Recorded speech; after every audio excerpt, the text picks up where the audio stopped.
Hi, I'm ED-SKaR, and there is a lot to cover in this video. There's a book, a competition, paint mixing, and 2 models. I hope you'll stick with the video and give me a chance to explain.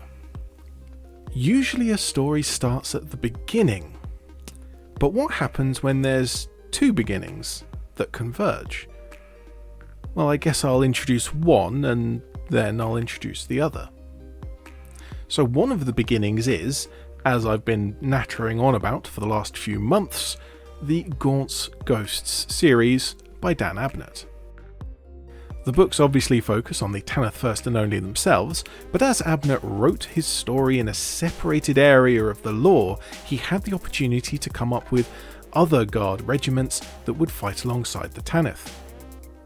Rather than bringing in existing regiments that are well known and have their identities established, like Catechans, Cadians, Kriegi Spadeboys, Talon and Mordians, so on and so on, one of the regiments that Abnett invented was the Volpone, specifically the Volpone 50th, nicknamed the Bluebloods. Because they are arrogant and stuck up and think they're all royalty or something. And that brings me nicely to my second beginning. I like artwork, the use of colour, the use of lighting, and every now and again a piece throws me into a well of inspiration that I have to create something from.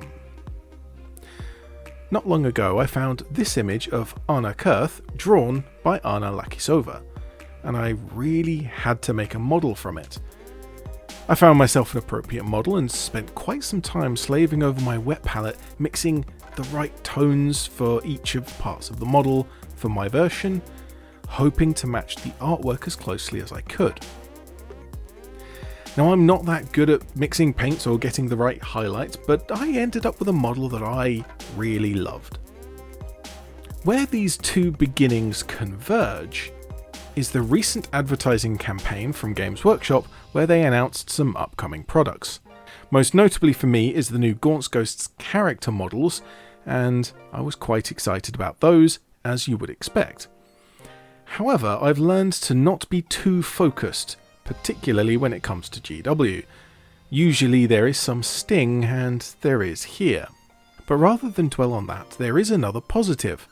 Another product announced at the time that caught my attention. And that is Volpone Glory, a Bluebloods novel, written by Nick Kime. Or rather, the cover art for this book. At the time of recording, the book isn't released yet, and I have not read any other works by Kime.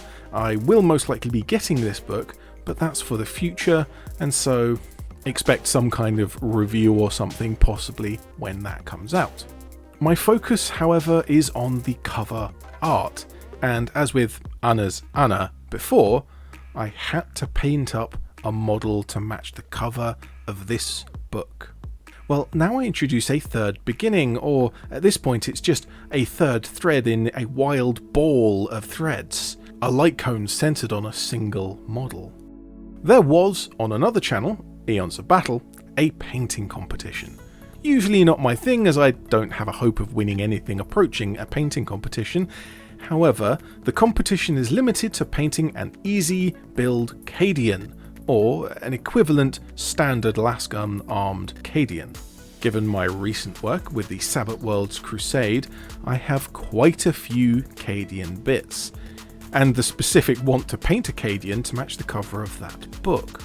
And looking at the cover of the book, the armour here is a variant of Cadian armour, which gives me the opportunity to paint a model from the artwork, paint a model for the competition, and also paint a model from a book series that I really like.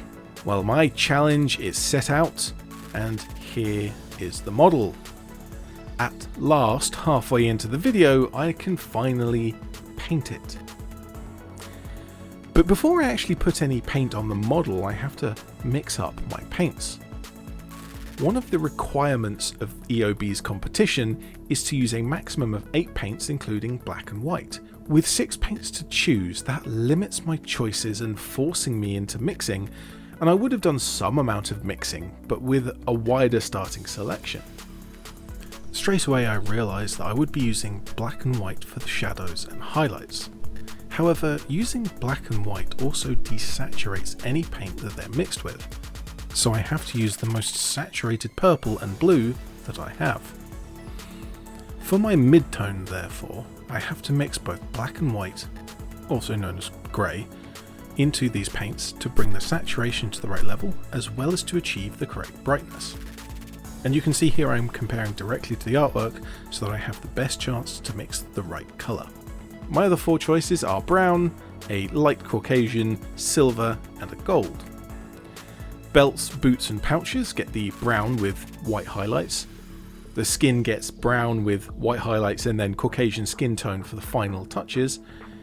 All of the metalwork got black undercoats, silver for the gun barrel and buttons, and gold for the decorative eagles. With the simple extra stuff done, I'm sticking into the most important part of the model, the make or break of recreating the artwork. Highlights. Remember, I only have pure white and black to work with, so I'm desaturating and lightening my purple and blue with the white to continuously layer up to a lighter and lighter tone on the raised parts of the model. Then the reverse of that, with the black mixed into my purples and blues, I shade the underside of each fold in the clothes, the underside of the armor panels, anywhere that daylight would leave in shadow. Well, whilst I paint all of that, I'll talk about a totally separate thread that comes together in this little ball of a project.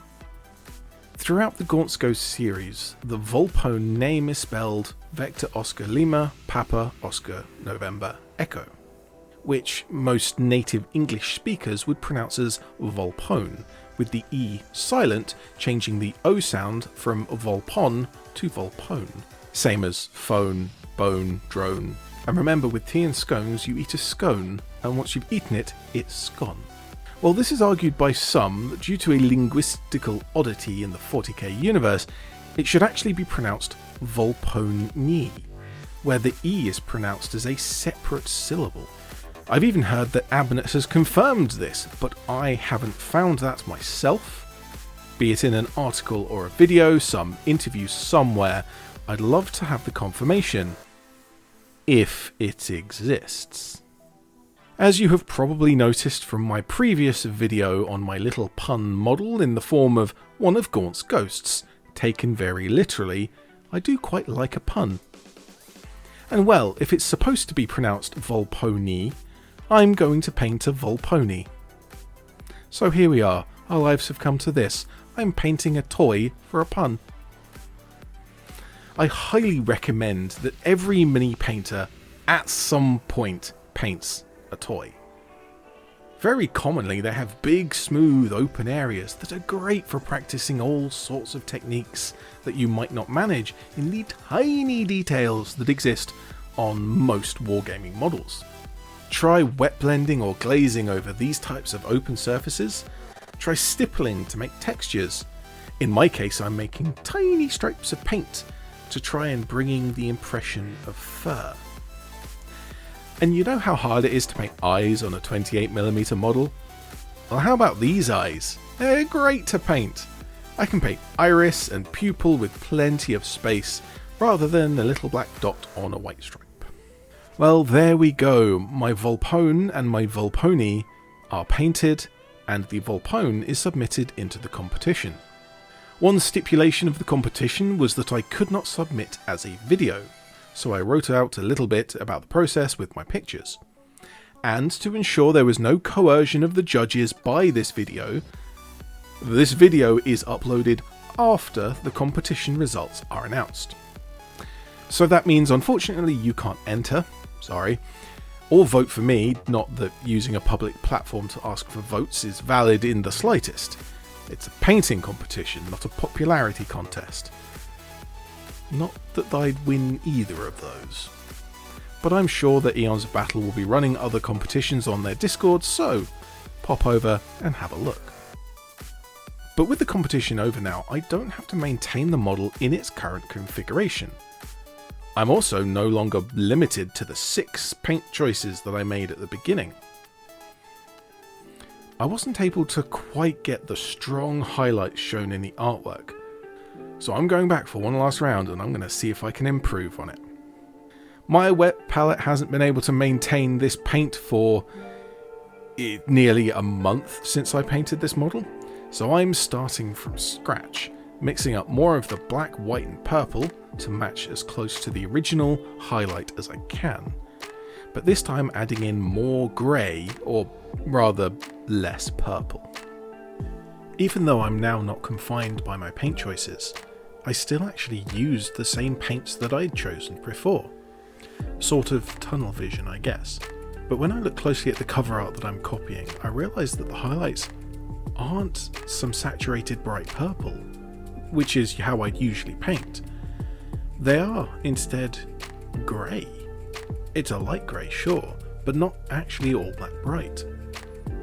One thing I did slightly differently was not in the paints that I was applying, but how I was applying them. On the clothing I did very much the same, but with the blue on the armour and lasgun, I went with an old school edge highlight for that. I also went far further into white whilst highlighting the blue, just to give some impression that these pieces are made of a different material. So there we go, my Volpone and my Volpone are complete. And I have just been informed while recording this video that in the audiobooks, Volpone is pronounced Volpone-e, so that's where it comes from. But please pop past the comment section below and tell me how my highlighting worked here. Did I go far enough? Does it look right? I think it works, but it's not quite as strong of highlights as in the artwork. And of course I have my pun model as well, because of course I do. But that's all I have for this video. Thank you very much for watching. I'm ED-SKaR, and I always will be.